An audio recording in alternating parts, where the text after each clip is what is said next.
সবাইকে শুভেচ্ছা জানিয়ে শুরু করছি টেক্সট অ্যাপ ভিডিওতে। শুরুতে টেক্সট অ্যাপ নিয়ে একটু ধারণা দিচ্ছি।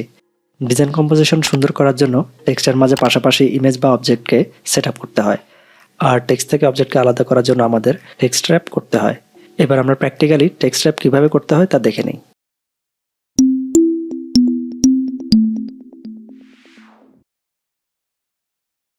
প্রথমে আমি উইন্ডো মেনু থেকে টেক্সট র্যাপ প্যালেট অ্যাক্টিভ করে নিলাম। এখন আপনারা দেখতে পাচ্ছেন আমার এই ছবিটি টেক্সট বক্সের নিচে এবং এই লোগো এবং এই ছবিটি টেক্সট বক্সের উপরে আছে। এখন এই ছবিটাকে আমি সিলেক্ট করছি। কিভাবে একটি অবজেক্টকে আরেকটি অবজেক্টের নিচে সিলেক্ট করতে হয় সেটি আমি লেয়ার টিউটোরিয়াল দেখেছি, সেখান থেকে আপনারা জেনে নেবেন। এবার টেক্সট ট্যাব থেকে আমরা দেখতে পাচ্ছি আমার ছবিটি নো টেক্সট ট্যাবে সিলেকশন করা আছে, অর্থাৎ ডিফল্টভাবে যে কোনো অবজেক্টই আমাদের নো টেক্সট ট্যাব অপশনে সিলেক্ট করা থাকবে। এবার ছবিটিতে আমি দ্বিতীয় option wrap around bounding box এই অপশনটি অ্যাপ্লাই করব। অ্যাপ্লাই করার সাথে সাথে ছবির চারদিকে একটি বাউন্ডিং বক্স তৈরি হয়েছে, অর্থাৎ আমার ছবির চারিদিকে র্যাপ হয়েছে। এবার খেয়াল করুন, আমার টেক্সটগুলো কিন্তু পিকচারের একদম প্রান্তের সাথে প্রায় লেগে আছে, তো এই জন্য আমি এখানে অফসেট ইউজ করব। তো এবার আমি অফসেট অপশন থেকে অফসেট প্রয়োগ করছি। দেখুন আমার ছবির চারিদিকে কিন্তু অফসেট প্রয়োগ হচ্ছে। যেহেতু আমার চেন বাটন অন আছে তাই চারিদিকে সমানভাবে অফসেট প্রয়োগ হচ্ছে। আরও বাড়িয়ে দিচ্ছি, 20 পিক্সেল অফসেট সেট করলাম। এখন যদি আমার এই ডান পাশের অফসেটটি প্রয়োজন না হয় তাহলে আমি চেন বাটন আনলিঙ্ক করে ডান পাশের অফসেটটি কমিয়ে দিতে পারি বা 0 করে দিলাম। এবার আমরা একটু ভিন্ন ধরনের র্যাপ প্রয়োগ করব, যেমন আমার এই অবজেক্টটি হচ্ছে রাউন্ড শেপে। এবার এই অবজেক্টের উপর আমি টেক্সট র্যাপ অ্যাপ্লাই করব। এই অবজেক্টটি সিলেক্ট করছি। এই অবজেক্টটি টেক্সট বক্সের উপরে আছে। একটি ব্যাপার হচ্ছে অবজেক্ট বা ছবি টেক্সটের নিচে থাকুক বা উপরে থাকুক, তাতে টেক্সট র্যাপ অ্যাপ্লাই হবে। এবার আমি আবারও wrap around bounding box apply করলাম।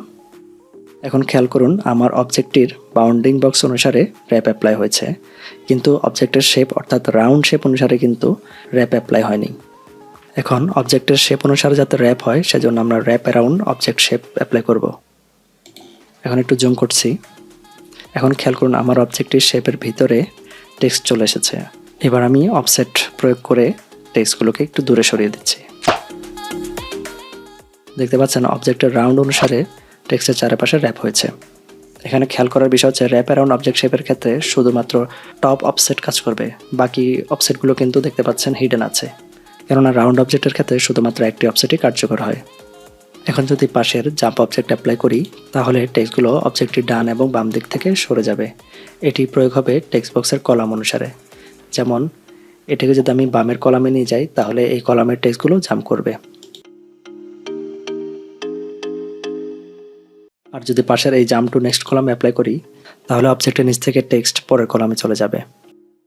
এবার আমরা ট্রান্সপারেন্ট পেনজি ছবিতে আলফা চ্যানেল মেথড অ্যাপ্লাই করে র্যাপ অ্যাপ্লাই করব। প্রথমে ছবিটি সিলেক্ট করে র্যাপ অ্যারাউন্ড অবজেক্ট অ্যাপ্লাই করলাম।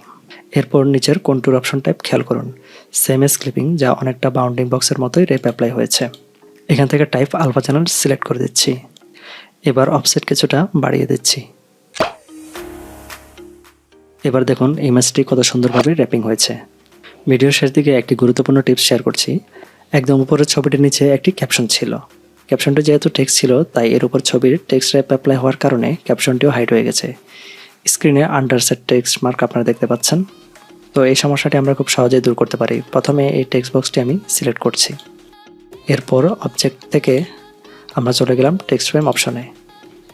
এখান থেকে জেনারেল ট্যাবের আন্ডারে ইগনোর টেক্সট র্যাপ এই অপশনটি আমরা অ্যাক্টিভ করে দিচ্ছি। এরপর আমি ওকে করে দিলাম। এখন দেখতে পাচ্ছেন আমার ক্যাপশনটি আবারও শো করছে। তো টেক্সট র্যাপের আরও কিছু অ্যাডভান্স ফিচার রয়েছে। শুরুর ধাপে এই ফিচারগুলি যথেষ্ট মনে করি আমি। পরবর্তী কোনো ভিডিওতে মাস্টার লেভেলগুলো আলোচনা করবো ইনশাল্লাহ। আজকের মতো এখানে বিদায় নিচ্ছি। আল্লাহ হাফিজ।